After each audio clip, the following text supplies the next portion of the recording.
Bill Cowher joining me here from Green Bay, Wisconsin, where, the conversation once again is what's wrong with the Packers offense? Is Aaron Rodgers no longer the Aaron Rodgers, say, of the Super Bowl era or even just a couple of years ago? What are you seeing on film and what are you hearing about from the Packers, Bill? You know what, Rich, just sitting there and watching them and studying the tape of them, and this isn't just this year. It goes back to the middle of last year. Aaron Rodgers, his completion percentage is in the lower half. He's been sacked a lot, almost third most in that period of time, and they're just out of rhythm. You sit there and you watch him, and you see him making throws that he's one used to be. Think about Aaron Rodgers and his accuracy. He's off target.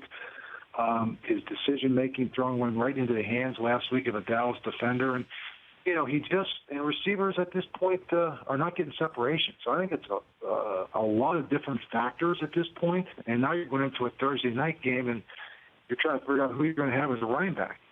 So really, this will be interesting. I think this will be an interesting game. We remember a year ago, the Chicago Bears on Thanksgiving Eve, another short week, went up to Green Bay and beat them. So this game's going to be a lot closer than I think some people may think it is. Yeah, that was the night Favre and Bart Starr were there, for crying out loud. So there was a lot going on in that building that had the fan base all whipped up, and they still beat the Packers.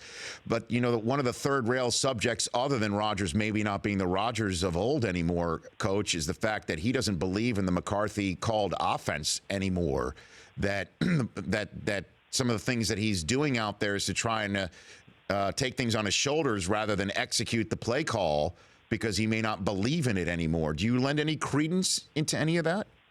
Well, listen, I don't. Yeah, I think there's something to it. There's certainly something that he's uncomfortable with, and we all know that. I think Week 12 last year, Tommy Clements was relieved of the play calling, and Mike took it back. And the one thing I see with this offense, if you remember always Aaron Rodgers, is it was always a very high completion offense. It was, he did through the short game as well as anybody. In many respects, they used it as an extension of the running game.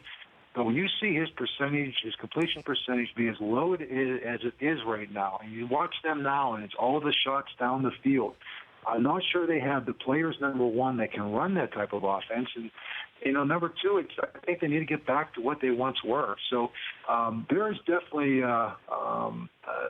they're not on the same page. And there's no question there's an uncomfortable position that you're seeing Aaron Rodgers in. And I still think he's one of the top quarterbacks in the National Football League. But, you're looking at right now a very, very important game, I think, tomorrow night, because you can't fall too far behind this Minnesota Viking team, which right now I would say is the best team in the AFC and NFC North. The Rich Eisen Show, weekdays at noon Eastern on Audience.